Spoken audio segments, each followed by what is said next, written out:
Oh, hello. Welcome, everyone. Welcome to the show. Yep, we're in the shed. Up in here, lights are blazing. I'm Mark, your host, as most of you already know. It's been a bit wet outside today here in my part of sunny Queensland. Well, not so sunny today. It's been rather damp. We've had about 10 mil of rain or something like that. And I'd just like to say a big hello to everyone in the chat. Cody, myself, Peter, and whoever else is watching that hasn't said hello yet. Dan Shed, g'day Dan. How are you? Thanks for being here. You're in before Emma is. She's not here yet. Anyway, maybe she's coming. She knows I'll be live. Thanks for joining me. We've got a few things to... yeah, right. Pouring down in Coffs Harbour. Oh, stay dry, mate. Hopefully, hopefully you will. Everything's looking good. Everything's running fine. Right, a little bit of an update. Work's still going on the shed, on the internal side of things now. The external's almost done. Well, the external is done. That's what you can see behind me is my wife's shed. Her new embroidery room, craft room, so on and so forth. Hey, here's Emma. G'day, yo. Yo, Emma. G'day to everyone else. If you haven't said hello yet, you can drop a hello or a thumbs up, thumbs down, whatever you like. I've got just a bit of an... evening, ladies and gentlemen. G'day, G. How are you? The Phunken Hungry. We have, it's been a bit cold here too. I had, jacket on all day, didn't take it off, only put the beanie on tonight. And oh, my phone's ringing my dad, but he'll have to wait. Where was I going with this? Got a few updates on the roller tonight, something a little bit special, not really special, but a little bit of an achievement. No sandblasting last week or this week.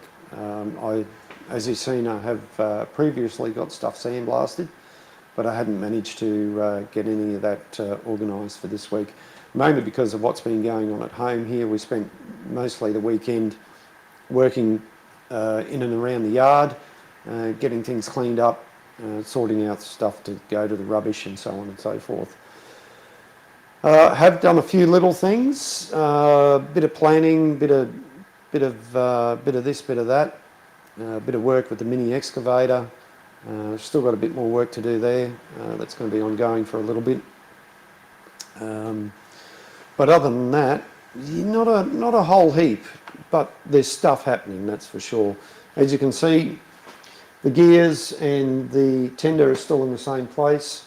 The differential is on the forklift still. However, I have got the spider gears out and the shafts out. They were easily to take out. Yeah, thanks G, 555. Thank you. Yes, thank you very much to all the new subscribers. The channel numbers keep going up, which is fantastic. I do like to see that, even though I'm not putting out a lot of content. I'm working on that and keeping you guys entertained, or at least showing what's going on with the restoration and what we do here at home from time to time.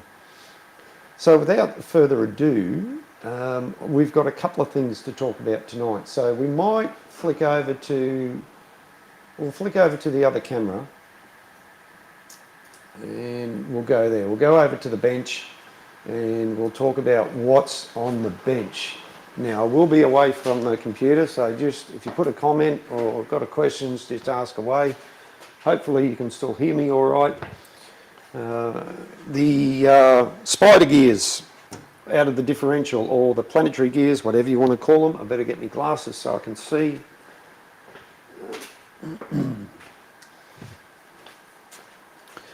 They do have a bit of wear in them, which is pretty obvious. I've put some photos up on the Facebook page.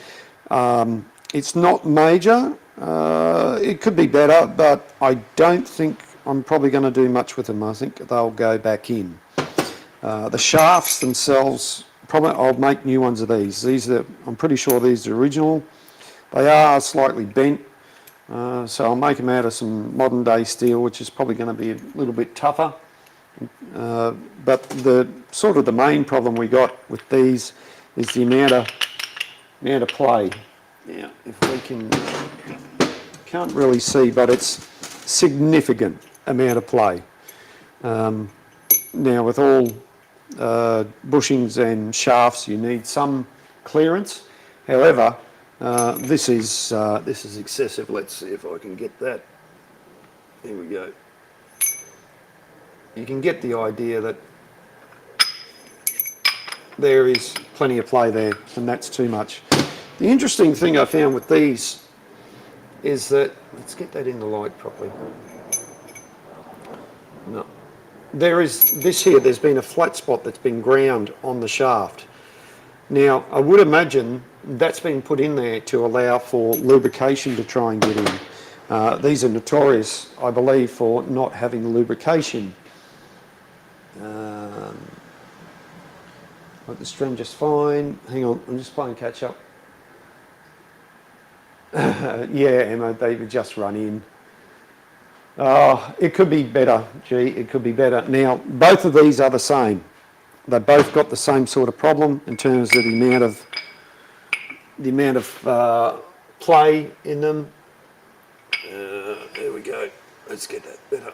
There we go. You can see that. Yeah, and you can hear it as well, flopping around. Now, what I could do is take a skim off the shaft diameter and make a thicker bushing. And I knew that had happened. I'll just there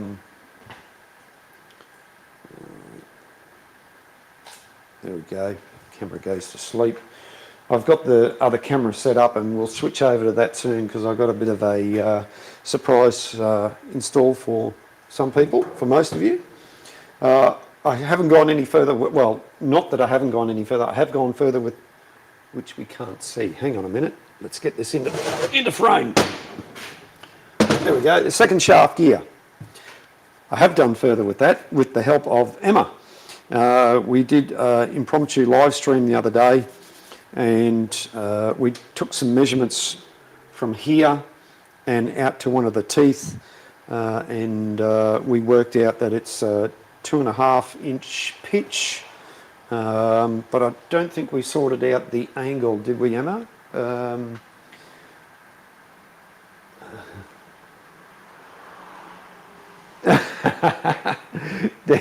Yeah, Dan.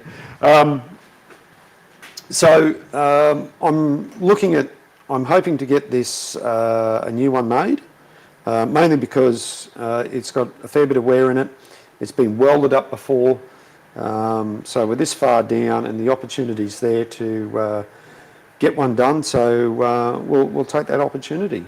I just need to get a bit more information together and get it to the guys through my work, which I'm very grateful for, and that's where the sandblasting gets done.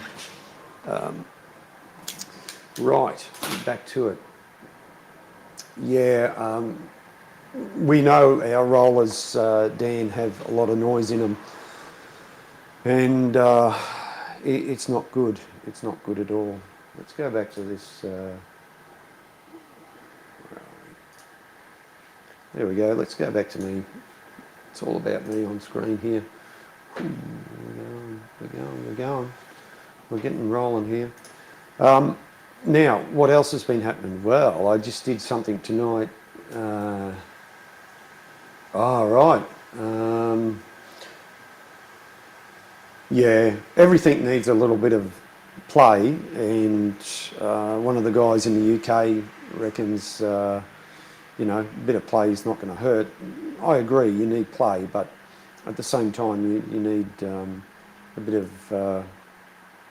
take up a bit of the play that's there. We'll flip over to something very special, something I just threw together. Well, not really threw together. I worked on it last night. We'll cut scenes here, and we'll go over. And I'll bring that down here, and I'll bring that up there. There we go. It's the fire hole door. Other way around, you goose. Right, there we go. The fire hole door. There it is. It is broken. Yeah, Emma, that's called a Fowler rattle. It is broken. However, I did glue it back together last night very quickly. You can see the brazing that I did, and it does actually open and close. The bolts, there was no nuts. This came back to me from Dan Elstone in Melbourne, who's also restoring Fowler roller 16933, which is the sister engine to this.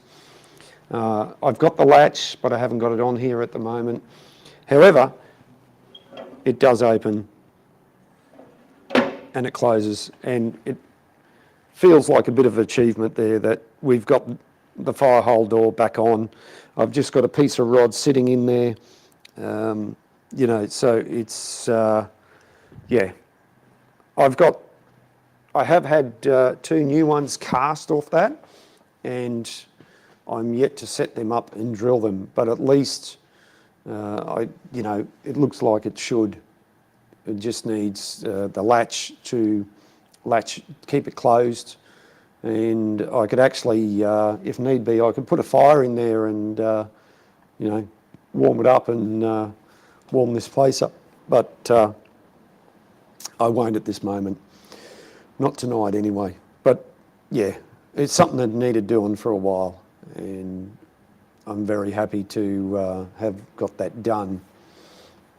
Even though it's a small achievement, it's just another step forward to, instead of a gaping hole there, I can go along and open it and close it and think about what's going to happen there. Yeah, that's it, Peter. Level up. Door opens, door closes, and if need, it does have another crack in it. In fact, I'll zoom in. Hang on. I'll zoom in. Let me focus here. I'm on manual focus. Oh, wrong one. Righto. It's a bit better. So right here, there's a crack all the way through, all the way down here, and it goes all the way through the holes and up to here. Oh, where's my finger? Yeah, it goes all the way up. I could grind that out and braze it up like I've done here, but I've only brazed it up just so I can put it back together and put it back on. Obviously our fire goes in here. No tubes in there at the moment. Let's get another light in there and have a look. Make a good shot, actually. One thing I do like, there we go. What's that look like? There we go. And that's not going to focus. Let me focus on that. There we go. There's a tube plate. Nice and thick. Did some thickness testing there ages ago. But let's zoom out there.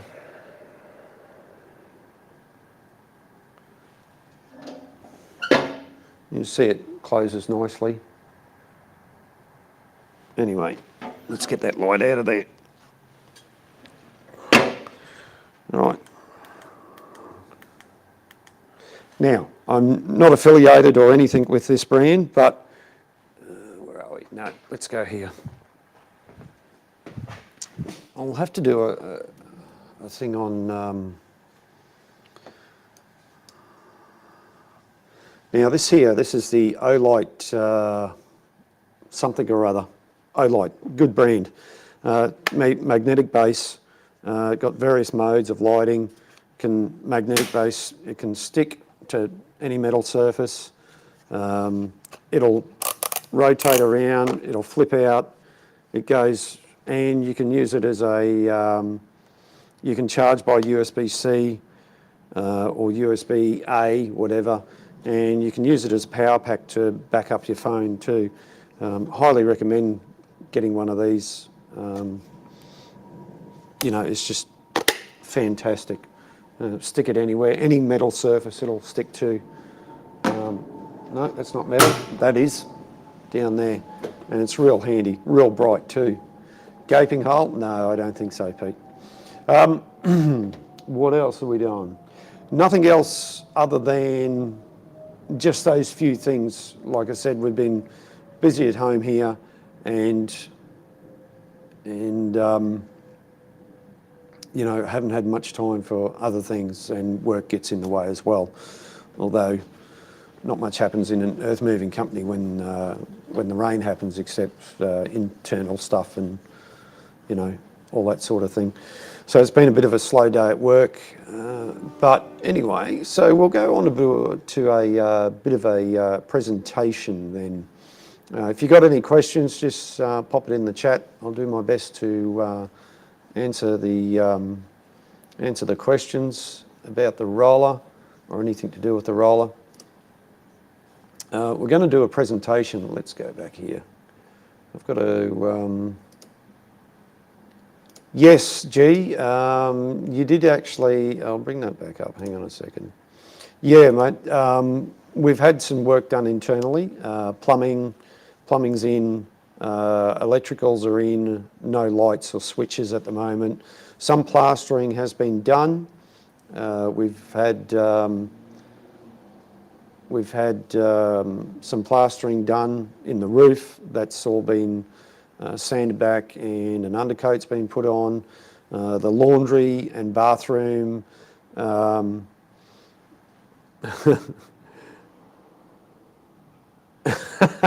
Yeah, no, I don't think so, Peter. I don't think so.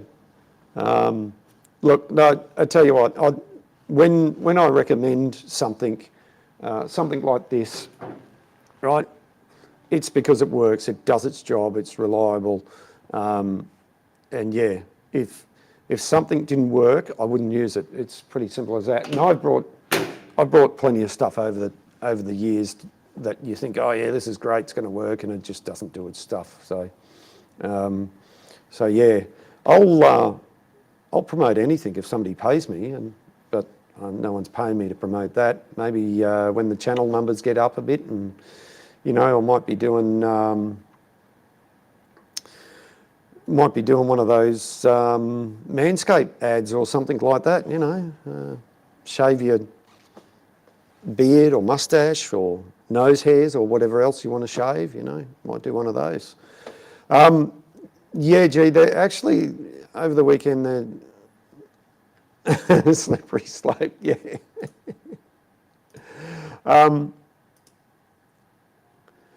A fair bit, yeah, a fair bit.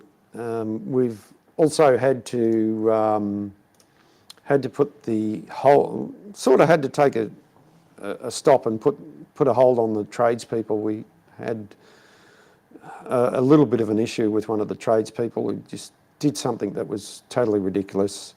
Well,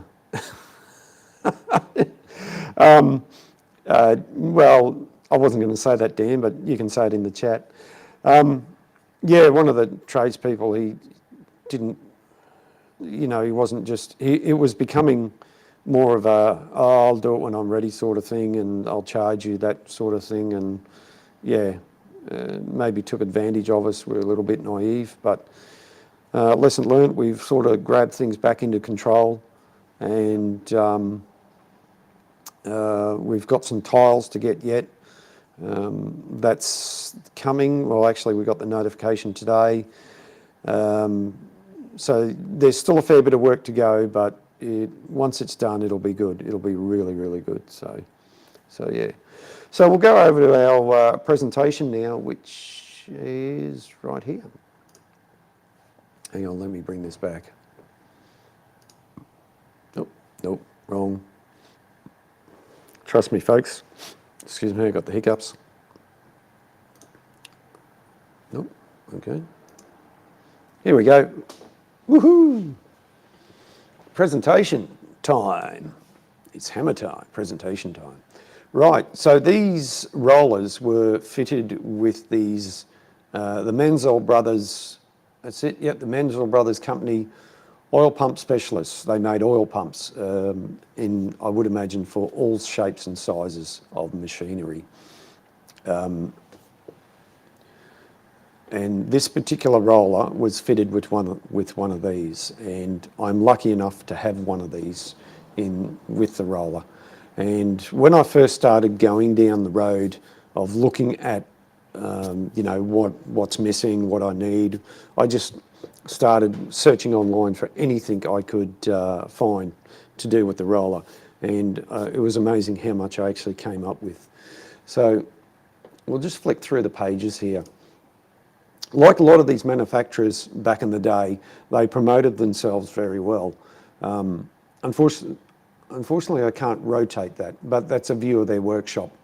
Most of these places were very proud of their workshop, their workmen, and their workmanship. When you are proud of yourself and you produce a good quality product, you put it out there and you make it well known. And this was the same with John Fowler's as well, which I'll present one of those catalogues very shortly. So, like a lot of people, like they show an overview of their company. This is where everything happens, and as you can see, Buffalo, New York is where they were based. And it's strange that you know, somebody in the UK didn't have some sort of lubricator made or similar sort of system. However, these ones, you know, were quite well presented, and they look like a very good quality piece of equipment. This is a Model D. Now, the one I believe, the one I've got, I'm pretty sure is exactly the same as this. Shows you the how it operates, the design, working parts, type of oil it could pump, all that sort of thing. This sort of stuff is invaluable, and the presentation, the artwork is something that you don't see a lot of today. No, Peter, no. Now, you can see a beautiful cutaway here showing the internal workings. You know, with a lot of this stuff, it's promoting the good parts of it. All right, so Emma had a Scottish one. You got any information on that, Emma?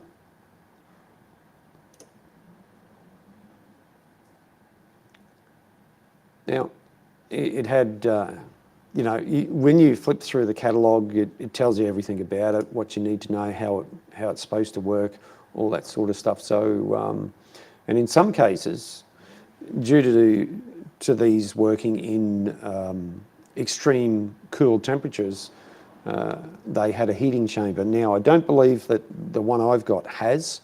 However, that's an interesting note, mainly because in cold, extreme temperatures, the oil is a lot thicker, and therefore, when the oil's thicker, it's harder to pump, or it may not pump at all. So heating it up will thin it out a bit so it can run and get into where it needs to go. Good old. So these were fitted to all sorts of machinery. Single feed pump. They obviously had multiple feed pumps. That's pretty well, roughly, no, that's a bit bigger than what's on mine.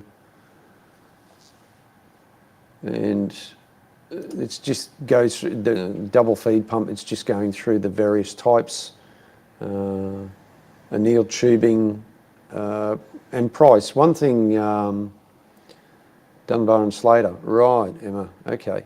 One thing, of course, as we all like to know when we're looking through a catalogue, especially you want to know the price. If you're a prospective buyer, you want to know how much you're going to be spending, because you want to watch the dollars, you don't want to spend, you know, all that sort of stuff. So manuals like these for restoration projects, you know, or just general information, people who are interested in collecting this sort of stuff is invaluable.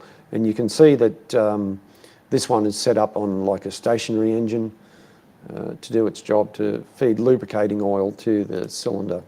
or to the steam chest and into the cylinder. The parts, these old catalogues, this is what I like about these old catalogues. They're absolutely fantastic in terms of they give a breakdown. It's really clear. You can see exactly, and if you're clever enough, if something broke, you could probably make the part yourself, or back in the day, you'd send a wire to the company and they'd send you out the spare parts. But yeah, the artwork is just fantastic on this old stuff. And this is the index, of course, to go through and see what you actually need. So a little bit soon I will be, once again, you can see that the points of superiority, you know, positive feed, will work in cold weather, all the stuff that, you know, you want to know in a flash, in a glimpse, that's going to make you buy this product.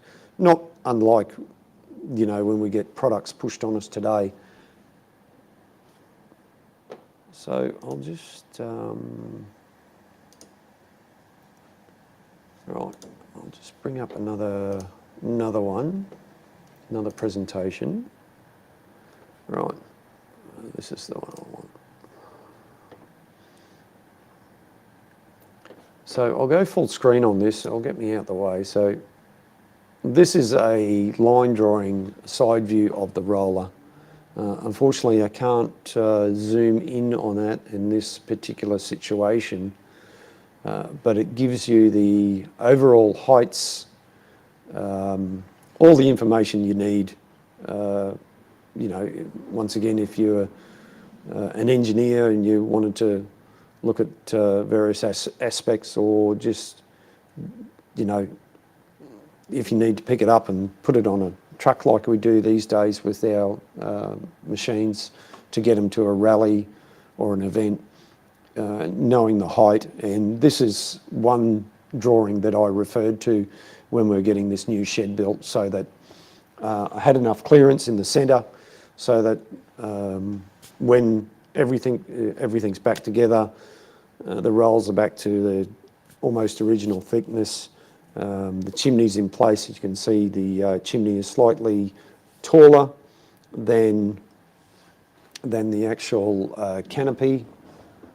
And okay, so on screen it's looking a little bit, because I've got two screens going here, and the one I'm looking at on my screen is absolutely clear as a day, but yet what you guys may be looking at may be slightly distorted, unfortunately, which I don't know why.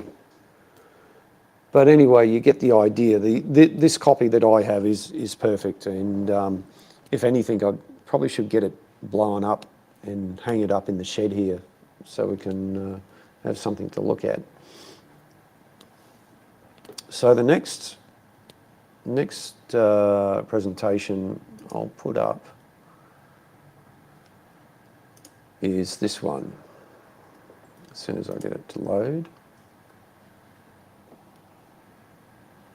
Parts catalogue, that's what we all need.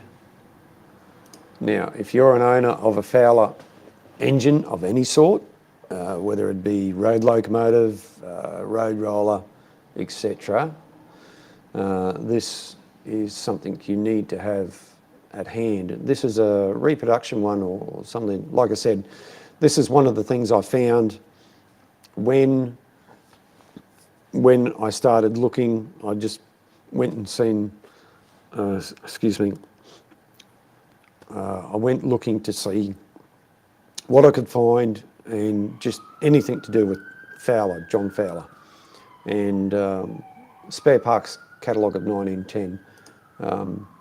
Now, I have passed this on to Emma, Dan, if you want to have a look at it. Very handy. So we just flick through the pages here quickly. The usual, you know, introduction. Don't know whether fair few sirens happening around my place. So this is coming up pretty good. Let's just see. There's a little bit of delay. As you can see, somebody paid a whole $3 for that.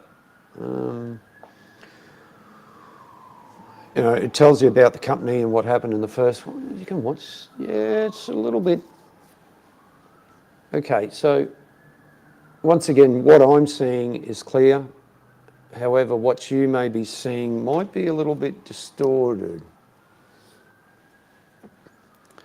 Yeah, that's it. Take it down to your local Repco and order the parts. Well, once upon a time, you probably could. Well, whatever the particular. I think I know my problem. Right. Yep. 720. All right. Depending on what sort of screen you're looking at, this may or may not be clear. But we'll keep flicking through pretty quick.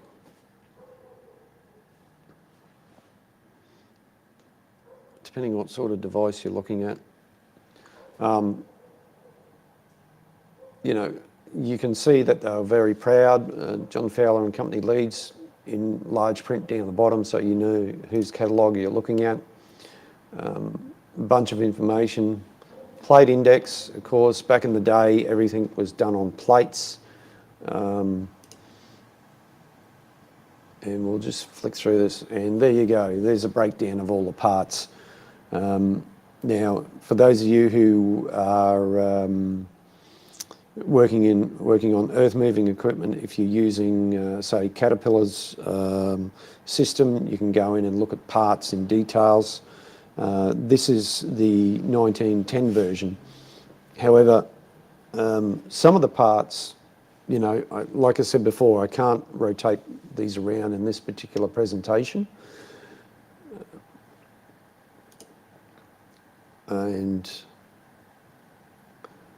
But further on, you would just use your common sense and you'd turn your head or turn the book to look at the various parts. Now, this will make things look a bit funny, and we'll skip through this fairly quickly. Some of it is upside down by the looks of it, so I apologise for that. However, at least we're stepping through the various engines here.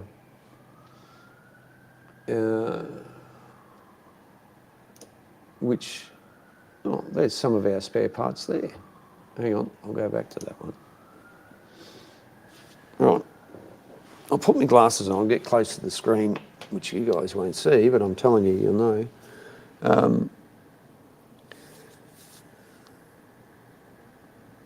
If you look at that particular one, you can see the differential pinion. It's on the right-hand side, differential pinion pin, 1, 2, differential pinion bush. So you've got all the various. Yeah. Oh, wouldn't that be nice? So it's good to know that, of course, back in the day, if you did wear these out, you could send a telegram over to Fowler's and say, send me some new ones.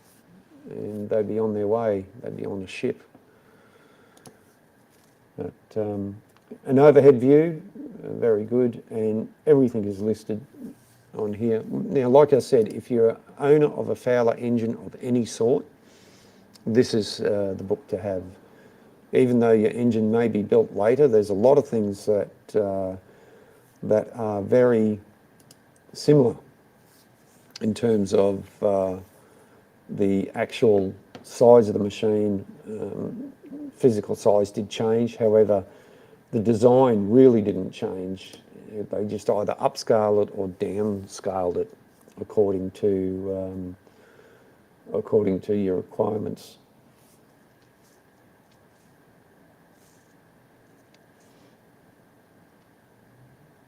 And they just list absolutely everything, every single part of the engine. It's all there. And of course, the number would be the part number. Yeah, yeah, this stuff is fantastic, you know, and the artwork is just brilliant. That's what I like about these old manuals. Some of this stuff is just, I mean, you could work it out for yourself in some respects. Now, these, one thing I haven't seen on, oh yes it has, it does have, it is showing it. There's a John Fowler steam locomotive in a museum not far away from me. I just forget its number. However, it has a rocking grate in it. For a small loco of 2-foot gauge, I was surprised to see that it actually had a rocking grate. And looking at this particular item, if you look to the bottom left-hand of the page, you can see that the option there was a rocking fire bars.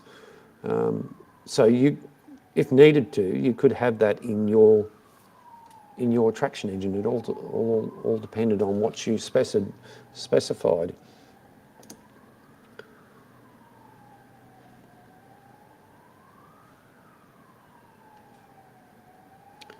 And these are all the parts, gauge glasses and all that sort of fancy stuff. Reflex water gauge glass, just, yeah, all the good stuff. All the good stuff, which we can't get anymore. Well, we can. I mean, somebody would have to make a pattern, hint, hint, and you know, maybe draw it up, hint, hint, and get it made up. But of course, once again, all the individual parts, so you could, if need be, you could order the parts and get them shipped over or shipped out to you very quickly.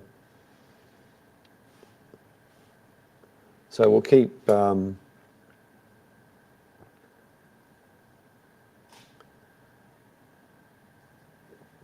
yeah, absolutely right, Dan. Have a look at that bloody thing. Yeah, I was surprised when I had a close look at it too, to find it. Injectors, so you had a couple of different types there, the overflow pipes, all that sort of stuff. So once again, just invaluable information here for oh,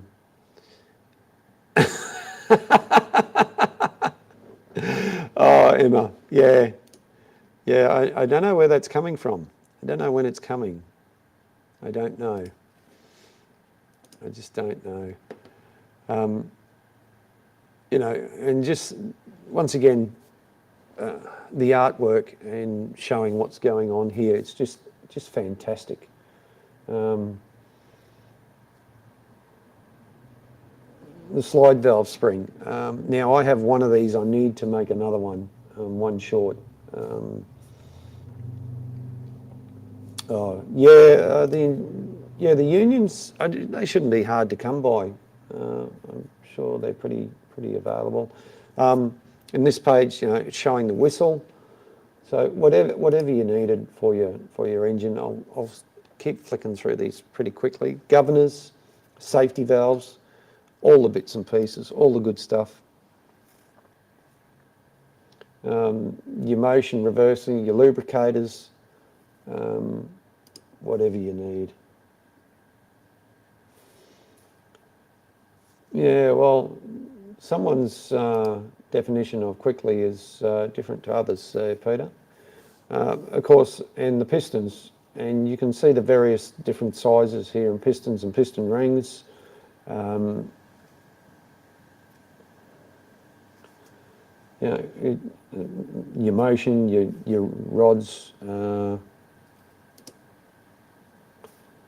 did you end up getting them through? I'm just curious. I mean, I could machine one up if I have to. I was almost going to machine some nuts up tonight for the fire hole door, but I didn't. And obviously, regularly. There they are, Emma. That's right. Right, so there's your lubricator caps.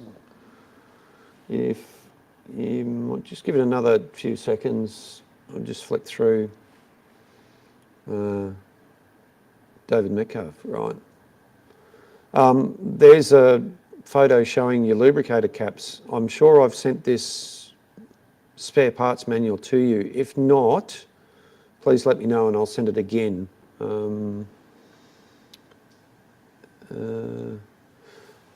There's also a guy working on a Aveling, and he had a close-up of the lubricators, the ones you're getting cast up. So I don't know, I don't know whether you've seen that video or not.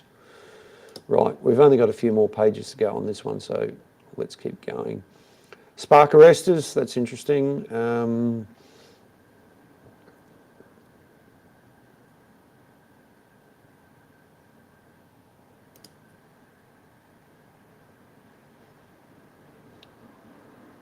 Yeah, all your water lifter, all that sort of thing. Yeah, Dan, not a problem. I've got it in a PDF version. If you get Emma to, or just hit me up on Facebook Messenger if you're on it, or find me on Facebook, or Emma will give you my details. I'll definitely send it to you. It's not a problem. It's really good reading. That's showing a roller. I just forget. And it's a convertible too, by it looks. G'day to everyone in the chat. If you're tuning in here, my name's Mark. I'm restoring a Fowler steamroller, Fowler road roller I should say, and it's engine number 16930. It's in a million pieces at the moment, and every so often I post videos of what I'm doing, how I'm doing it, and also I do these live streams once a month. So if you've got any questions, just put it down in the chat and I'll do my best to answer it. Right, I'll get my mug back up on the screen here. I'll take this out.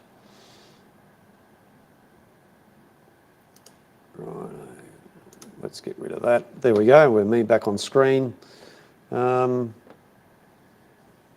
that your Discord, Peter?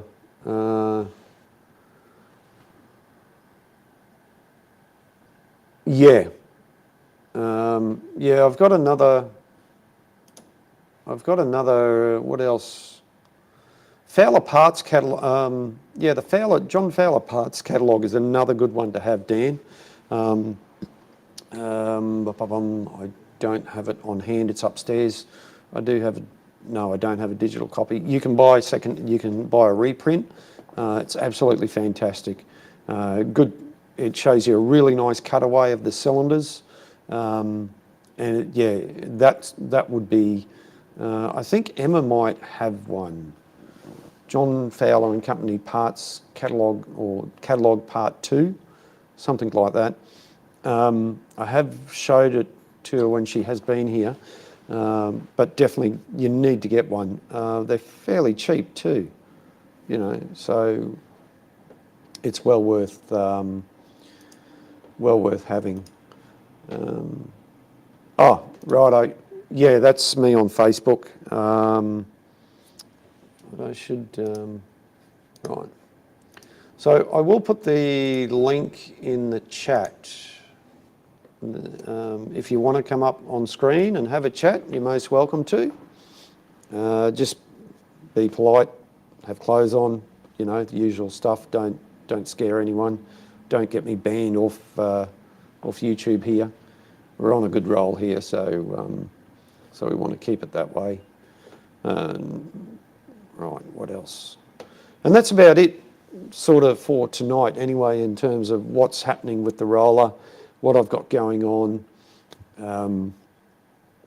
progress, all that sort of stuff. There's other stuff that's happening. Cylinder drains. They were ages ago. They were cast at the Trades Guild near me down at Old Petrie Town. I've given them to a club member to machine. He's had them for about 3 weeks now, and I'm sort of hoping that he would be getting close to completion, but he may have had other work on. He's a fairly busy man. Yes, I do have the machinery right here behind me to do that sort of thing, but sometimes you need to get somebody else to do it while I concentrate on other things, especially while I'm working a 50-hour-a-week job, you know. So you got to sort of give and take a little bit. Excuse me. Coming up tomorrow night, Emma will be doing her stream. Yep. Hopefully you will be, Emma. Hopefully you got something to talk about. I think you have. Love to know what's going on with that chime whistle, if that's still going ahead. What else we got going on? What else can we show you, folks? The more I do this, the more I learn about the software I'm using. This is all software based. Anyone can use it. It has a free option, but I use a paid option. And it allows you to stream to different channels, different platforms.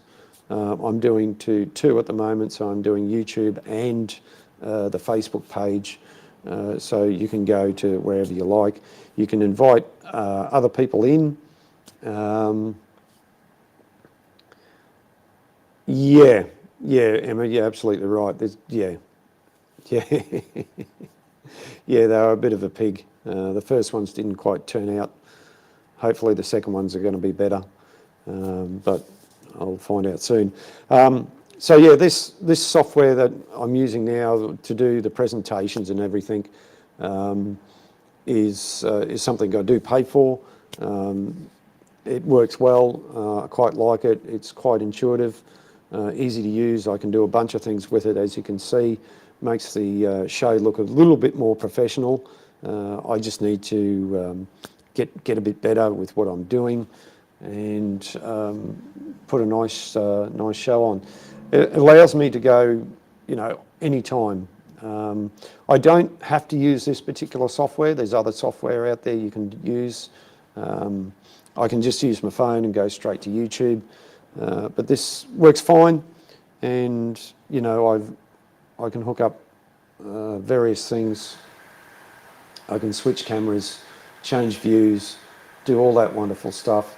I can add in extra cameras. I can even connect my phone and have it roaming around.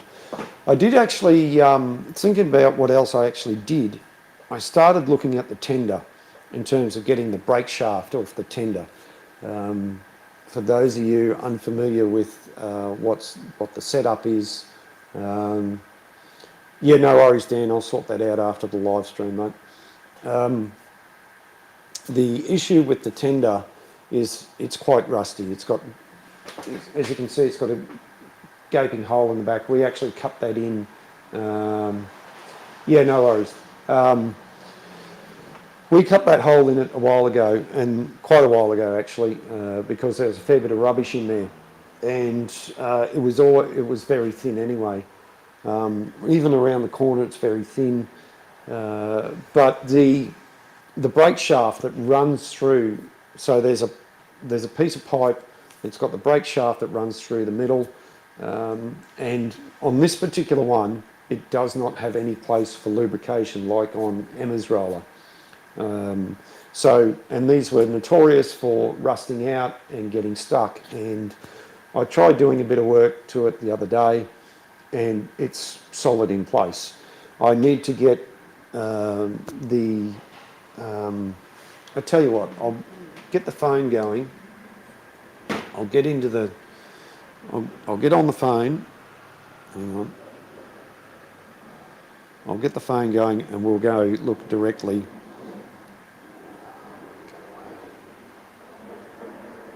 Come on.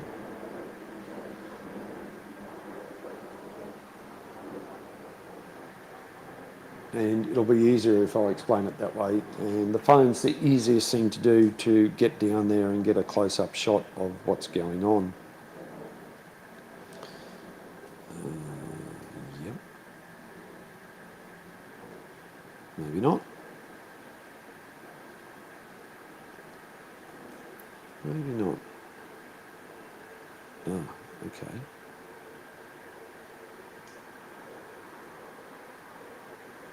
Just bear with me, folks. Sorry about this.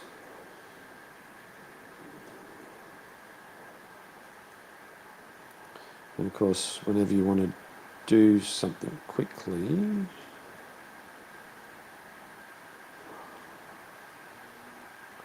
anyway, no, look, it's going to take too long to get set up. Yeah, so the tender is going to be a work in progress, a fair bit of work. A lot of heat involved with the oxy, heating it up, getting bits and pieces off and hammering things out. It's that work will happen over a period of time. Then I'll send the tender away and get it sandblasted so I can see what I'm dealing with, how bad it is, what we have to replace. I sort of know what we've got to replace, but there's a fair bit of work involved. So it's just another part of the process. I do have a cupboard full of stuff that's ready to go. That as I pulled things off, we cleaned them up, sandblasted them, cleaned out threads with taps, fixed up anything that needed doing. I've got a shelf, another shelf that's got parts on it that still need work, and we've only recently really got back into the swing of things with getting into the new shed here, with the other shed happening, all that sort of stuff. So there's been I haven't actually done anything serious on the roller. There was about 4 months where I didn't actually do anything because it was all packed away. We had a container here. The boiler was down at the club to give us more room, and yeah, so there has been quite a bit of time elapsed since, but now I'm getting back into it and doing little things like the fire hole door. Let's go over there. Doing little things like that just really spur you on to do that little bit more and go that bit further. And all the little things add up, that's for sure. So I think I'm going to leave it at that. I'd like to just thank everyone for your support, excuse me, during this whole exercise, YouTube and following what I'm doing. It's been great having you here. I'm going to take us out with a little outro I got. It's from the rally at Petrie. We line up the engines in front of the pub at Old Petrie Town, and we do a mass combined whistle off, or blowing of the whistles. So thanks everyone for being here, and I'm out of here. We'll see you next Tuesday. Maybe you might get one in between on the weekend or something like that. I hope everyone stays well. Look after yourselves, and see you next time. Oh, hang on. That didn't work.